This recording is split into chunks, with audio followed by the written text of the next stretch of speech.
Hello छात्रों, स्वागत है आपका हमारे YouTube channel Shantanu educational hub में। और आज हम आपके लिए लेकर आए हैं 10वीं क्लास के जीव विज्ञान पाठ्य पुस्तक के दूसरे चैप्टर श्वसन से अति महत्वपूर्ण वस्तुनिष्ठ प्रश्नों का संग्रह, जो आने वाले 2023 के बोर्ड एग्जाम के लिए अत्यंत महत्वपूर्ण है और बिहार बोर्ड द्वारा जारी मॉडल पेपर पर आधारित है। शुरू करते हैं हम आज का अपना प्रश्न।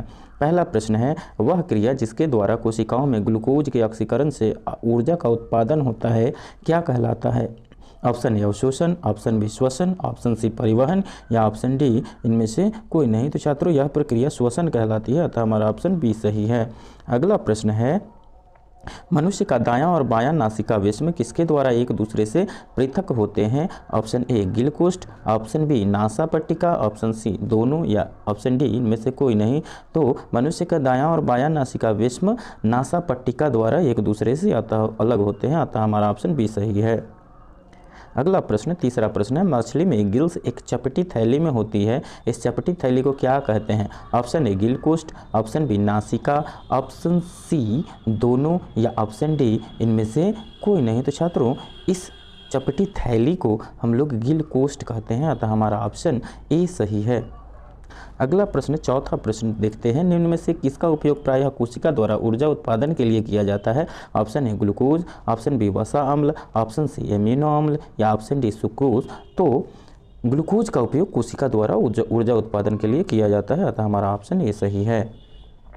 अगला प्रश्न, पांचवा प्रश्न है, पौधों में किस क्रिया द्वारा बाहरी वातावरण से ऑक्सीजन कोशिकाओं तक पहुंचता है? ऑप्शन ए विसरण, ऑप्शन बी किण्वन, ऑप्शन सी प्रकाश संश्लेषण, ऑप्शन डी ए और बी दोनों। तो छात्रों, विसरण द्वारा पौधे में बाहरी वातावरण से ऑक्सीजन कोशिकाओं तक पहुंचता है, हमारा ऑप्शन ए सही है।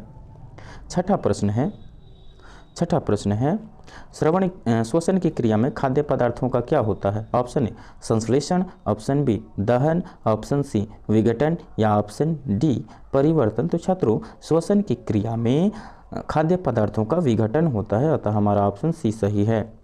अगला प्रश्न है, सातवां प्रश्न, मनुष्य की ट्रैकिया में क्या पाए जाते हैं? ऑप्शन ए उपास्थि के बने पूर्ण वलय, ऑप्शन बी उपास्थि के बने अपूर्ण वलय, ऑप्शन सी क्यूटिकल के बने पूर्ण वलय या ऑप्शन डी क्यूटिकल के बने अपूर्ण वलय। तो मनुष्य के ट्रैकिया में उपास्थि के बने अपूर्ण वलय पाए जाते हैं, अतः हमारा ऑप्शन बी सही है।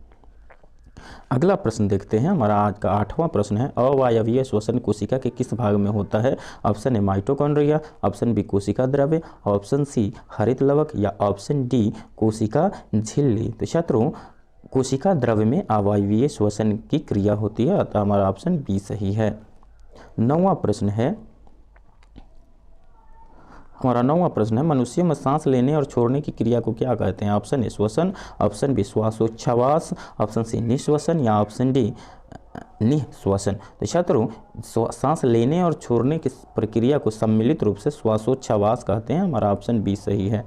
10वां प्रश्न है, आणविक ऑक्सीजन के उपलब्ध नहीं होने से पायरुवेट अम्ल का परिवर्तन जंतुओं में किस यौगिक में होता है? ऑप्शन ए लैक्टिक अम्ल, option B ethanol, option C citric अम्ल या ऑप्शन डी ग्लूकोज। तो छात्रों, यह लैक्टिक अम्ल में परिवर्तित होता है, तो हमारा ऑप्शन ए सही है। अगला प्रश्न, 11वां प्रश्न है, निश्वास द्वारा निकली वायु में क्या रहती है? Option A carbon dioxide, option B oxygen, option C pyruvate या ऑप्शन डी नाइट्रोजन। तो छात्रों, निश्वास द्वारा निकली वायु में कार्बन डाइऑक्साइड यानी CO2 रहती है, अतः हमारा ऑप्शन ए सही है। 12वां प्रश्न है, श्वसन कैसी प्रक्रिया है? ऑप्शन ए उपचयी, ऑप्शन बी अपचयी, ऑप्शन सी उपापचयी या ऑप्शन डी इनमें से कोई नहीं। तो श्वसन अपचयी प्रक्रिया है, अतः ऑप्शन बी सही है। 13वां प्रश्न है, श्वसन प्रक्रम में ग्लूकोज का क्या होता है? ऑप्शन ए अवकरण, ऑप्शन बी ऑक्सीकरण, ऑप्शन सी ए और बी दोनों या ऑप्शन डी इनमें से कोई नहीं। तो छात्रों, श्वसन प्रक्रम में ऑक्सीकरण की क्रिया होती है, अतः हमारा ऑप्शन बी सही है। 14वां प्रश्न देखते हैं, श्वसन के ऑक्सीकरण की क्रिया कहाँ संपन्न होती है? ऑप्शन ए नासिका, ऑप्शन बी कोशिका केंद्र, ऑप्शन सी माइटोकॉन्ड्रिया या ऑप्शन डी इनमें से कोई नहीं। तो छात्रों, श्वसन के ऑक्सीकरण की क्रिया माइटोकॉन्ड्रिया में संपन्न होती है, तो हमारा ऑप्शन सी सही है। 15वां प्रश्न है, वायवीय श्वसन में अवायवीय श्वसन की अपेक्षा ऑप्शन ए अधिक ऊर्जा मुक्त होती है, ऑप्शन बी कम ऊर्जा मुक्त होती है, ऑप्शन सी बराबर ऊर्जा मुक्त होती है, या ऑप्शन डी इनमें से कोई नहीं। तो छात्रों वायवीय श्वसन में अवायवीय श्वसन की तुलना में अधिक ऊर्जा उत्पन्न होती है, अतः हमारा ऑप्शन ए सही है। प्रश्न है मानव सीने में पसलियों की संख्या कितनी होती है? Option A 24, option B 12, option C 6 या ऑप्शन डी 18। तो छात्रों मानव सीने में पसलियों की कुल संख्या 24 यानी 12 जोड़ा होती है, अतः हमारा ऑप्शन ए सही है। अगला 17वां प्रश्न है कोशिकीय ईंधन के रूप के नाम से निम्न में से कौन जाना जाता है? ऑप्शन ए वसा, option B carbohydrate, option C glucose या ऑप्शन डी शुगर। तो कोशिकीय ईंधन के नाम से ग्लूकोज को जाना जाता है, अतः हमारा ऑप्शन सी सही है। 18वां प्रश्न है समस्त जैव कोशिकाओं में रासायनिक ऊर्जा का सार्वजनिक वाहक कौन कहलाता है? ऑप्शन ए जल, option B carbon dioxide, option C ATP या ऑप्शन डी इनमें से कोई नहीं। तो एटीपी को हम लोग समस्त जैव कोशिकाओं में रासायनिक ऊर्जा का सार्वजनिक वाहक कहते हैं, अतः हमारा ऑप्शन सी सही है। 19वां प्रश्न है छठा, ऑप्शन बी तीसरा और छठा, ऑप्शन सी 8वां और 12वां या ऑप्शन डी इनमें से कोई नहीं। तो मानव हृदय दूसरे और छठे पसलियों के बीच में स्थित रहता है, अतः हमारा ऑप्शन ए सही है। हमारा 20वां प्रश्न है मानव हृदय का अधिकतर हिस्सा किस तरफ होता है? ऑप्शन ए दाहिना, ऑप्शन बी बायां, ऑप्शन सी ए और बी दोनों या ऑप्शन डी इनमें से कोई नहीं। तो मानव हृदय का अधिकतर हिस्सा बाएं तरफ होता है, अतः हमारा ऑप्शन बी सही है। 21वां प्रश्न है श्वसन के अंतिम उत्पाद है? ऑप्शन ए कार्बन डाइऑक्साइड और जल, ऑप्शन बी कार्बन डाइऑक्साइड और ऊर्जा, ऑप्शन सी जल और ऊर्जा या ऑप्शन डी कार्बन डाइऑक्साइड जल और ऊर्जा। तो श्वसन के अंतिम उत्पाद कार्बन डाइऑक्साइड जल और ऊर्जा है, अतः ऑप्शन डी सही है। 22वां प्रश्न है किस जीव में हीमोग्लोबिन नहीं होता है? ऑप्शन ए पक्षी, ऑप्शन बी मक्खी, ऑप्शन सी मनुष्य या ऑप्शन डी इनमें से कोई नहीं। तो मक्खी में हीमोग्लोबिन नहीं होता है, अतः हमारा ऑप्शन बी सही है। 23वां प्रश्न है पौधे में श्वसन होता है? ऑप्शन ए जड़ में, ऑप्शन बी पत्तियों में, ऑप्शन सी तना में या ऑप्शन डी इनमें से सभी में। तो पौधे में श्वसन इन तीनों में अर्थात इनमें से सब में होता है, अतः ऑप्शन डी सही है।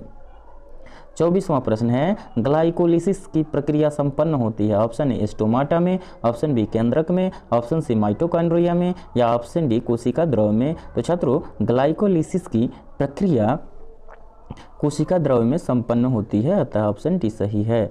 आज का 25वां और अंतिम प्रश्न है तिलचट्टा में कितने जोड़े श्वास रंध्र पाए जाते हैं? Option A 10, option B 15, option C 20 या ऑप्शन डी 2। तो छात्रों तिलचट्टा में श्वास रंध्रों की 10 जोड़े पाए जाते हैं, अतः हमारा ऑप्शन ए सही है।